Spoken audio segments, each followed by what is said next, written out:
नमस्कार मित्रांनो, the GK zone Marathi या चॅनलमध्ये आपले स्वागत आहे. आज आपण रेल्वे भरती व वनरक्षक भरतीसाठी आवश्यक असलेली चालू घडामोडीवर प्रश्नोत्तरे घेणार आहोत. चला तर सुरू करूया. भारत सरकारने पारंपरिक मेडिकल क्षेत्रात गुंतवणूक वाढवण्यासाठी कोणते पोर्टल लॉन्च केले आहे? आयुष निवेश सारथी हे पोर्टल लॉन्च केले आहे.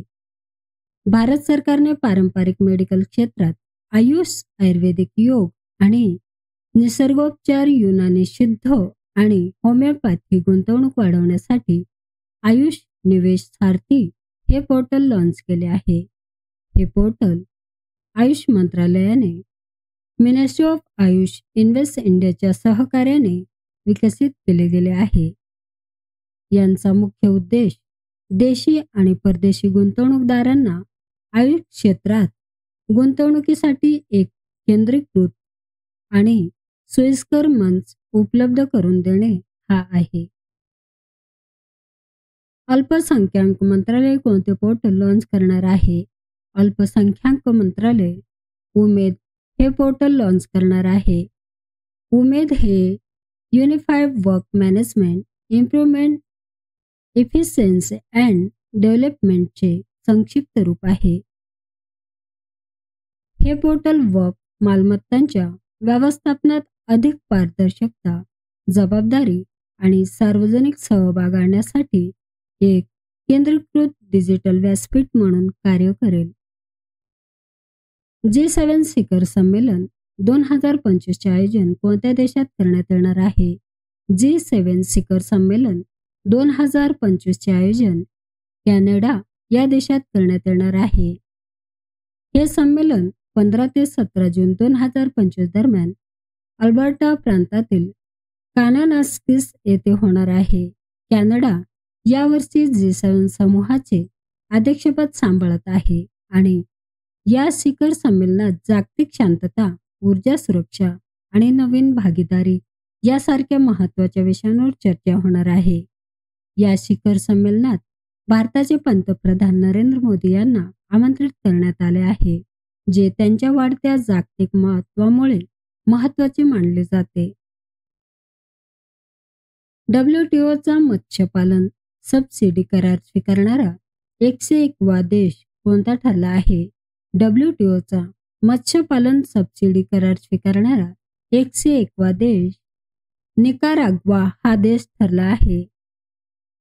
WTO जागतिक व्यापार संघटनाच्या मत्स्यपालन सबसिडी कराराला निकाराग्वा हा 101वा सदस्य म्हणून 2 जून 2025 रोजी मान्यता देणारा देश ठरला आहे.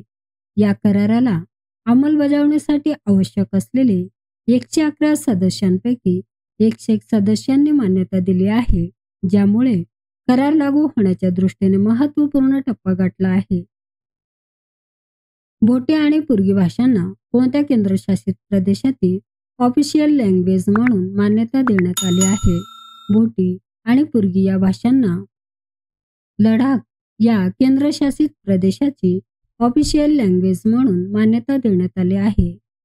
भारत सरकारने लडाख ऑफिशियल लँग्वेज रेग्युलेशन 2025 लागू केले आहे, ज्यानुसार इंग्लिश, हिंदी, उर्दू, भोटी आणि पुर्गी या 5 भाषांना लडाख केंद्रशासित प्रदेशाच्या अधिकृत भाषा म्हणून घोषित करण्यात आले आहे. भारत आणि कोणत्या देशादरम्यान खेळल्या जाणाऱ्या कसोटी मालिकेला तेंडुलकर अँडरसन नाव देण्यात आले आहे? भारत आणि इंग्लंड या देशादरम्यान खेळल्या जाणाऱ्या कसोटी मालिकेला तेंडुलकर अँडरसन नाव देण्यात आले आहे. भारत आणि इंग्लंड या 2 देशांदरम्यान खेळल्या जाणाऱ्या कसोटी मालिकेला तेंडुलकर अँडरसन ट्रॉफी असे नाव देण्यात आले आहे. यापूर्वी इंग्लंडमध्ये खेळल्या जाणाऱ्या भारत इंग्लंड कसोटी मालिकेला पटौदी ट्रॉफी असे म्हटले जात होते. आता सचिन तेंडुलकर आणि जेम्स अँडरसन या खेळाडूंच्या सन्मानार्थ हे नाव बदलण्यात आले आहे. RBIने रेपो दरात 0.50% कपात केली असून आता रेपो रेट किती टक्के झाला आहे? RBIने रेपो दरात 0.50% कपात केली असून आता रेपो रेट 5.50% झाले आहे. RBIने जून 2025 मध्ये रेपो दरात 0.50% कपात करून आपला रेपो दर 5.50% केला आहे. आजच्या निर्णयानुसार हा सर्वात कमी दर आहे, ज्यामुळे कर्ज घेण्यावर भार कमी होण्याची शक्यता आहे.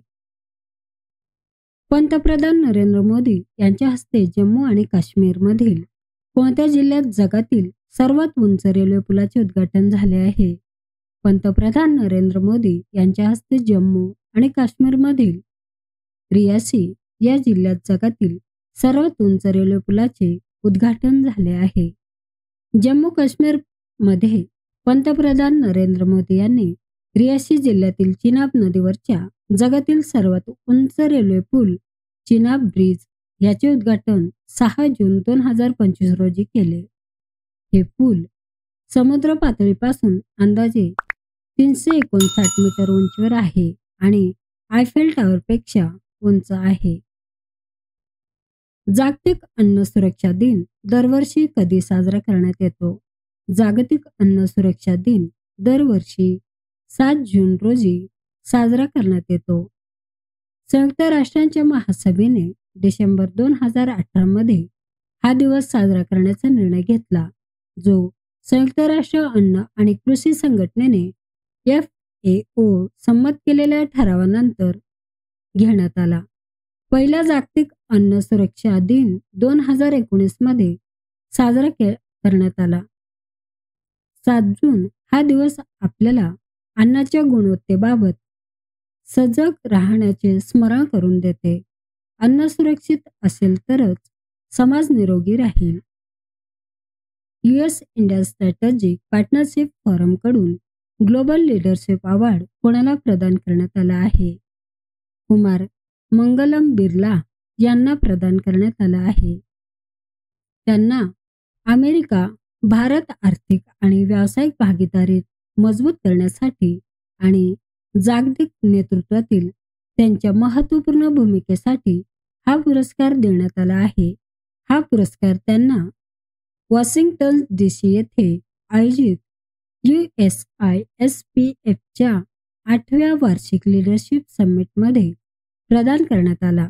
त्यांच्यासोबत IBMचे चेअरमन आणि CEO अरविंद कृष्णा आणि हिताचीचे कार्यकारी चेअरमन तोशियाकी हिगाशियाहरा यांनाही सन्मानित करण्यात आले. कुसुम सी योजना कोणत्या राज्य सरकारद्वारा सुरू करण्यात येणार आहे? कुसुम सी योजना कर्नाटक राज्य सरकारद्वारा सुरू करण्यात येणार आहे.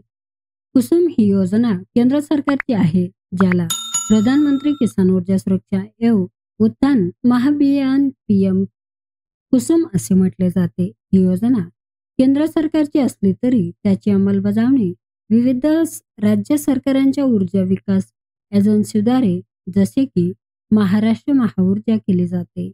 प्रत्येक राज्य त्यांच्या गरजेनुसार आणि उद्दिष्टानुसार या योजनेचा अंमलबजावणीमध्ये सक्रिय भाग घेते. कुसुम सी योजना लवकरच कर्नाटक राज्य सरकारद्वारे सुरू करण्यात येण्याची माहिती आहे. हे उपाय 11 जून 2025 पासून चित्तकुळापूर जिल्ह्यातील गौरीबिदनपूर येथे सुरू होणार आहे. 2025 महिला आशिया हॉकी कपचे आयोजन कोणत्या देशात करण्यात येणार आहे? 2025 महिला आशिया हॉकी कपचे आयोजन चीन या देशात करण्यात येणार आहे.